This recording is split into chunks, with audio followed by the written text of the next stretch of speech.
হবে আপনারা, বেশি বেশি করে ক্ষমা যেতে হবে। বেশি বেশি ক্ষমার মাধ্যমে আল্লাহ আলামিন জান্নাত দেবেন। জান্নাতে যদি যেতে চায় বেশি বেশি করে ক্ষমা যেতে হবে। আল্লাহ রাব্বুল আলামিন বলেছেন, তুবু ইলাল্লাহি তাওবাতান নাসুহা, তোমরা একনিষ্ঠভাবে খালেস নিয়তে আল্লাহর কাছে তওবা করো, ফিরে আসো, পাপের জন্য লজ্জিত হও, নন্দিত হও, অপদস্থ হও। আমি যে পাপ করেছি সেই পাপের জন্য আল্লাহর কাছে মাতানত করতে হবে, তার কাছে আফসোস করতে হবে, নন্দিত হতে হবে। আবু হুরায়রা থেকে বর্ণিত, তিনি বলেন, রাসূল সাল্লাল্লাহু আলাইহি ওয়াসাল্লাম বলেছেন, ওয়াল্লাহি, আল্লাহর কসম, ইন্নী লা আস্তাগফিরুল্লাহ ফিল ইয়াউমি মিন ৭০,০০০ মাররা, আমি মুহাম্মদ সাল্লাল্লাহু আলাইহি ওয়াসাল্লাম আল্লাহর কাছে দিনে ৭০ বেশি ক্ষমা চেয়েছি। আবার দিন মুবারকে বলতে তিনি বলেন, রাসূল সাল্লাল্লাহু আলাইহি ওয়াসাল্লাম বলেছেন, ইয়া আইয়ুহান নাস তুবু ইলাল্লাহ, হে মানুষ, তোমরা আল্লাহর কাছে তাওবা করো, ইস্তিগফার করো। ইন্নী আতুবু ইলাইহি ফিল ইয়াউমি ইলাইহি মিয়াতা মাররা, আমি আল্লাহর কাছে ১০০ বার ক্ষমা চাই।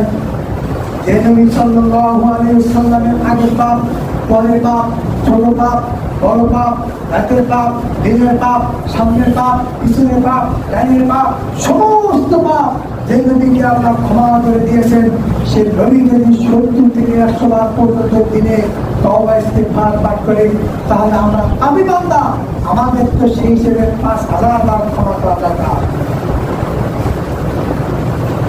আল্লাহ রাব্বুল আলামিন বলেছেন, লা তাকনাতু মিন রাহমাতিল্লাহ, হে পৃথিবীর আদম সন্তান, তোমরা আল্লাহর রহমত থেকে নিরাশ হয়ে না।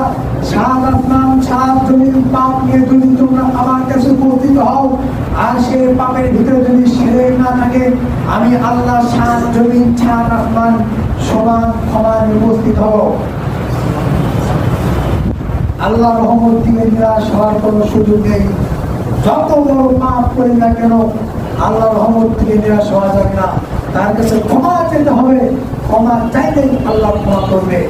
আনাস থেকে বর্ণিত, তিনি বলেন, রাসূল সাল্লাল্লাহু আলাইহি ওয়াসাল্লাম বলেছেন, কুল্লু বানি আদম খাতাউন ওয়া খায়রুল খাতাইন আত-তাওয়াবুন, প্রত্যেক বানি আদম সন্তানই পাপী, প্রত্যেক বানি আদম সন্তানই পাপ করে।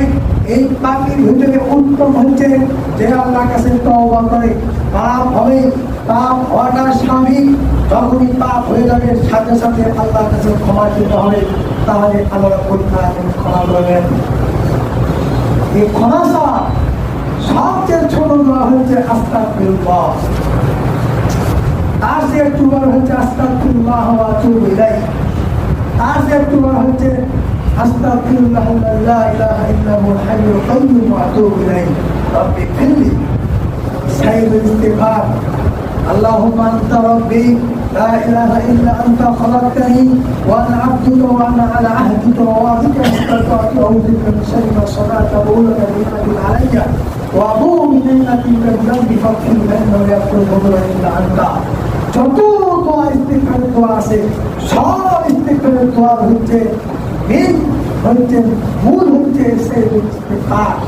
আল্লাহ রাসূল সাল্লাল্লাহু আলাইহি ওয়াসাল্লাম বলেছেন, এই সাইয়্যিদুল ইস্তিগফার যদি কোনো আদম সন্তান ফজরের পরে যদি পাঠ করে, সারা দিনে যদি মারা যায় সে জান্নাত যাবে। সন্ধ্যার পরে যদি পাঠ করে, রাতের ভিতরে মারা গেলে সে জান্নাত যাবে। তাহলে আমরা যত পাপ করবো আল্লাহর কাছে ক্ষমা চেতে হবে, আল্লাহ রহমত থেকে নিরাশ হওয়া যাবে না।